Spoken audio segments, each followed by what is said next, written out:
પ્રિયા હોસ્પિટલમાં અમે મારા મેરેજને 8 વર્ષ થયા અને રહેતું હતું ને દવાઓથી બહુ ટ્રાય પણ નહોતું રહેતું અને મને અહીંયા સારું લાગ્યું રિઝલ્ટ મળ્યું અને ન્યૂઝમાંથી મને પેપર ન્યૂઝ મળ્યા હતા મને તો મેં અહીંયા આવ્યા અને મને ટૂંક સમયમાં દિવસ રહી ગયા પ્રેગ્નન્સી રહી ગઈ હું ખૂબ ખૂબ આભાર માનું છું અને બહુ મજા આવી અને બહુ સરસ 9 વર્ષ આ મહિનામાં મારું રિઝલ્ટ મળી ગયું ખૂબ સરસ અને મને ટ્વિન્સ બેબી થયા 2 બર્થડે થયા છે એમાં મને બહુ ખુશ થયા અને પ્રિયા નર્સિંગ હોમ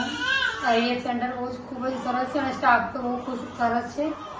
ત્યાં બધા સ્ટાફ બહુ ખૂબ જ મહેનત કરે છે અને ખૂબ જ મજા આવી સ્ટાફથી પણ મજા આવી એટલું કે અમને કોઈ તકલીફ નથી પડી સરનો બી બહુ જ એક્સપિરિયન્સ સરસ હતો કે અમને આવો બેબી આ બેબી તો બી બહુ ખુશ હતા સર અને છોકરા બી બહુ છે અમે ખૂબ જ હેપી છીએ સરનો ખૂબ ખૂબ આભાર કે અમારા 8 વર્ષે અમારા ઘરે પારણું બંધાયું છે 2 પારણા આવી એક સાથે તો ખૂબ જ ખુશ છે અને ખુશી કે વ્યક્ત નહીં કરી શકતા અમારે બધાને સારું રિઝલ્ટ આવે છે હા ટૂંક સમયમાં સરસ રિઝલ્ટ મળશે અને અમને અફસોસ થયો કે અમે 8 વર્ષના અહીંયા પહેલા આવ્યા અને અમે તો અત્યાર સુધીમાં ઘોડી બંધાઈ ગયું તમારા ઘર પહેલા જ